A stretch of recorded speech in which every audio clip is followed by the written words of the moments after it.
Hello मेरे प्यारे छात्रों, आप सभी को नमस्कार। स्वागत है आप सभी का।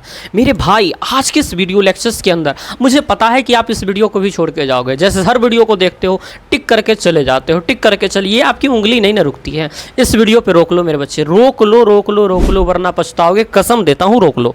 मैं कह रहा हूँ कि द्विघात बहुपद क्या है और इनके ग्राफ शून्य को कैसे पता करना है। आपने हर जीवन में किसी ना मुकेश, रमेश, सुरेश किसी से पढ़ा होगा, लेकिन मैं कह रहा हूँ आज एसकेएससी मैथ पे भरोसा करो मेरे बच्चे, और एक बार मुझे मौका दो, समझाता हूँ। इतनी एकदम आसान वे में समझाऊंगा, प्योर मक्खन जैसा मैं आपको समझाने का प्रयास करूंगा। चलो गुरुजी, कैसे समझाते हो देखते हैं जरा। देखो, द्विघात बहुपद क्या है, इसका ग्राफ कैसे निकालते हैं, शून्य क्या होता है, ए टू जेड बात मेरे बच्चे। द्विघात बहुपद क्या होगा? तो सर एक बात बताओ, द्विघात बहुपद के अगर जनरल हमसे कोई परिभाषा पूछ ले कि द्विघात बहुपद कहोगे किसे, तो परिभाषा ये कहती है मेरे बच्चे, क्या कहती है? घात कितना होना चाहिए सर? द्वि, और द्वि का मतलब दो, तो वैसा बहुपद क्या लिखेंगे? वैसा बहुपद जिनका घात, वैसा बहुपद जिनका घात कितना हो? दो हो, उसे क्या कहा जाता है?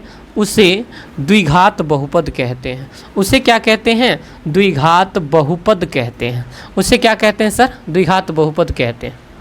Very good. अब आप समझे कि नहीं समझे? त्रिघात बहुपद तो वैसा बहुपद जिनका घात 3 हो, त्रिघात बहुपद कहलाता है। जैसे एग्जाम्पल बताओ ना सर। देखो, जैसे हमने लिखा 3x² 5x और प्लस का 9, ये बताओ इसमें घात कितना है सर? इसका घात नहीं, ये हमारा चर जो है उसका घात। इसमें चर का घात 1 है, तो मैक्सिमम घात इसमें कितना है सर? तो मैक्सिमम चर का घात 2 है। इसीलिए ये क्या हो जाएगा? द्विघात बहुपद। क्योंकि घात पता करने के लिए चर को देखते हैं और चर की जो घात होती है उसी को देखते हैं, और उसमें भी मैक्सिमम वाला को, लोएस्ट वाले को नहीं, मैक्सिमम वाले को। तो देखो मैक्सिमम कितना है? 2। ये हो गया सर। दूसरी बात देखो ना, दूसरी देखो, जैसे 4x² प्लस 9x और प्लस का 8 लिया, इसमें भी मैक्सिमम घात कितना है सर? 2 है। इसलिए ये क्या हो जाएगा? द्विघात बहुपद हो गया। यानी अगर सर इसका व्यापक फॉर्मूला हमें तैयार करना हो, व्यापक रूप क्या होगा पता करना हो, तो कहेंगे कि व्यापक रूप जो होगा वो ऐसा होगा मेरे बच्चे। जैसे व्यापक रूप किसका? px का। तो बताओ पॉलिनोमियल्स का साइन सर 3 है, कभी 4 है, कभी 5 है, कभी 8 है, कुछ है, तो जो बदल रहा है उसके लिए कहते हैं a, लेकिन सब में x² है, तो x²। 5 है, 9 है, 8 है, कभी कुछ आएगा तो a ले लिए हैं तब b लेंगे। x है, सब में x है, 8 है, 9 है, 7 है, कुछ भी है तो यहाँ c लेंगे। ये हो जाता है हमारा व्यापक रूप। लेकिन कभी भी, लेकिन ध्यान रखना मेरे बच्चे, लेकिन कभी भी x² से पहले जो a है, x² से पहले जो a है वो कभी भी क्या नहीं होना चाहिए? 0। अगर मान लो ये 0 हो जाए 3, तो 3 से इसका गुना होगा ये 0, ये पूरा खत्म हो जाएगा, ये रैखिक बन जाएगा। इसीलिए मेरे बच्चे a का मान क्या नहीं रखना है? 0 कभी भी नहीं रखना है। ये हमारा होता है द्विघात बहुपद, और इसका ये होते हैं हमारा व्यापक रूप, जहाँ पे a क्या होते हैं, b क्या होते हैं और c क्या होते हैं। a b c जो होते हैं, a होते हैं x² का गुना वाला अंक, यानी गुणांक। यहाँ पे x² किससे गुना हुआ है? 3 से, तो x² का गुणांक 3 हो गया, x का गुणांक 5 हो गया, b क्या हो गया सर? x का गुणांक हो गया, c क्या हो गया? अचर हो गया, जो हमेशा वही रहेगा, कभी बदलेगा नहीं। इतनी बात आप समझ चुके हैं, तो आगे हम आपको बताते हैं। चलिए सर आगे की बातों को हम देखते हैं। देखिए, जब इसका हम शून्यक निकालेंगे मेरे भाई, ये थोड़ा सा लॉन्ग चलेगा, लेकिन आपको घबराना नहीं है। देखिए ग्राफ अब आपको समझाते हैं। ग्राफ के लिए हम क्या करेंगे, मान लीजिए y बराबर, हम कोई अपना मन से उदाहरण ले लेते हैं। जैसे 3x² ले लिया, जोड़ में 4x और प्लस का 2 ले लिया।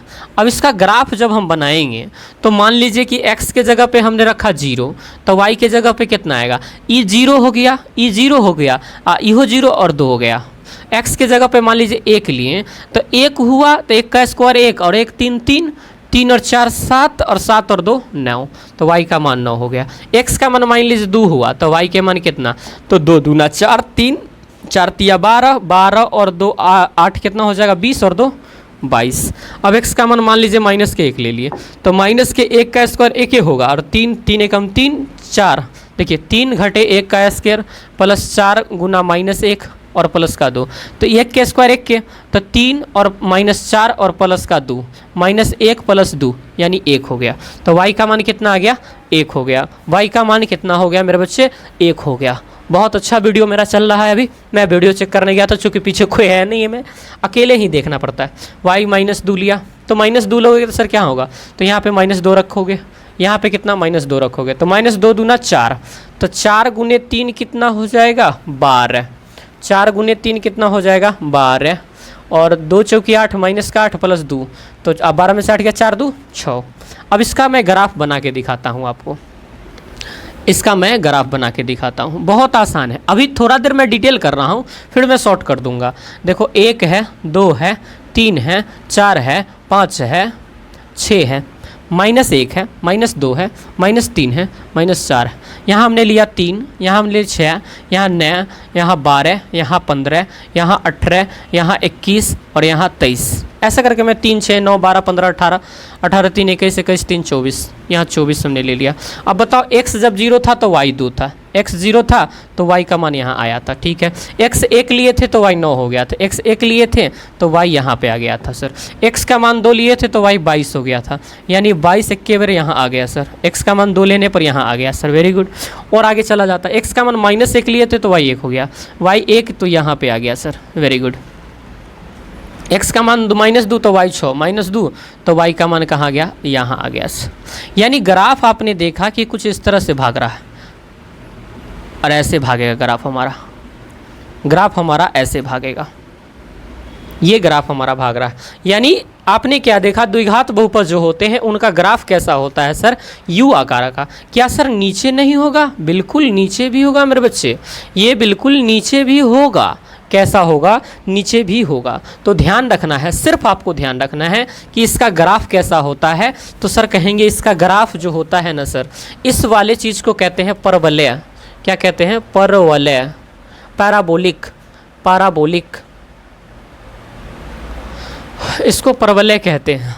इसका ग्राफ जो होगा या तो यू आकार का होगा या उल्टा यू आकार का होगा। इसको क्या कहते हैं? परवलय आकार, पैराबोलिक, परवलय या पैराबोलिक। ये इस आकार का होगा मेरे बच्चे। किस आकार का होगा सर? ये पैराबोलिक होगा या उल्टा यू आकार का होगा या सीधा यू आकार का होगा।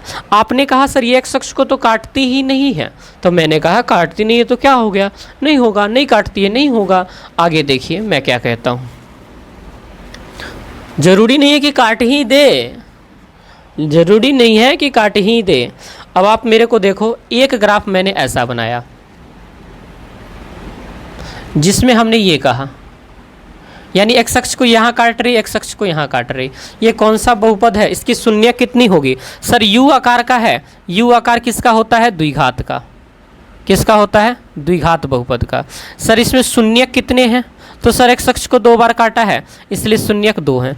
एक्स अक्ष को जितनी बार काटेगा उसका शून्य कितना हो जाएगा? 2 हो जाएगा। जब मेरे बच्चे याद रखना ग्राफ ऊपर की ओर होगा, यानी इसका फॉर्मेट हमने क्या रखा है? इसका होता है ax² जोड़ bx प्लस का c।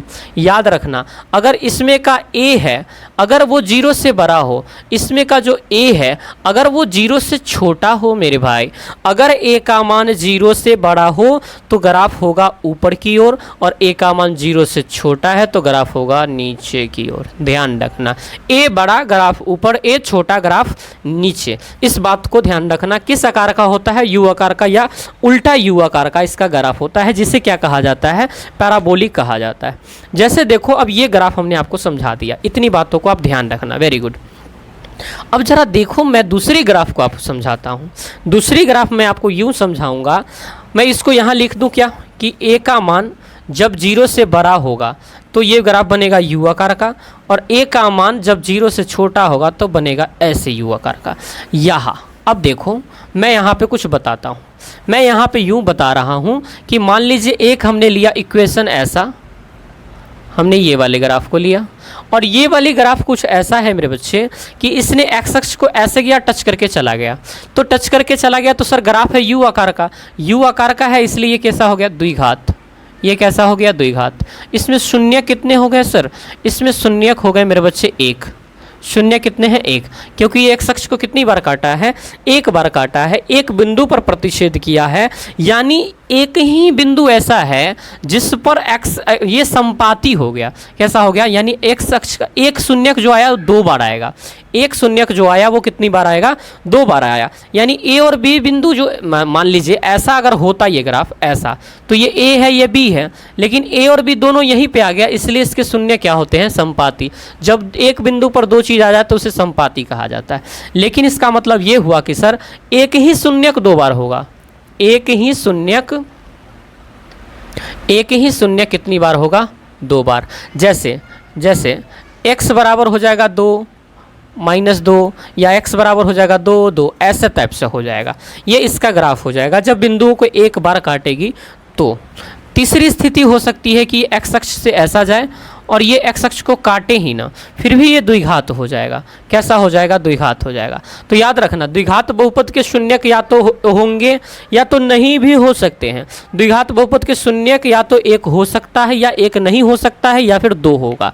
एक होगा तो 2 बार होगा, एक नहीं होगा तो कोई बात नहीं है, अगर होगा तो 2 बार होगा। ऐसा नहीं है कि हो ही जाए, ऐसा नहीं है। ये हमारा हो गया द्विघात बहुपद। अब इसके बच्चे ग्राफ को मैंने आपको समझा दिया। यानी द्विघात बहुपद के शून्यक हमने कैसा बताया कि शून्यक जो होगा मेरे बच्चे वो 3 पॉसिबिलिटी है। पहला 2 शून्यक हो, कितने शून्यक हो, 2 शून्यक हो। दूसरा 1 शून्यक 2 बार हो, 1 शून्यक 2 बार, सेम जैसा, इसलिए संपाती। और तीसरा कोई शून्यक नहीं हो, कोई जीरो नहीं, कोई शून्यक नहीं, ऐसा हो, यानी कोई एक्स अक्ष को काटे ही नहीं। ऐसा 3 पॉसिबिलिटीज़ हमने आपके साथ बनाया।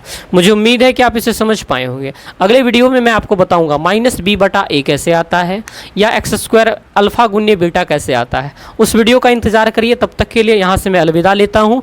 मुझे उम्मीद है आप ये वीडियो समझ गए होंगे। अगर आपने समझ गया होगा तो प्यारा सा लाइक कर देना, सब्सक्राइब कर देना, शेयर कर देना।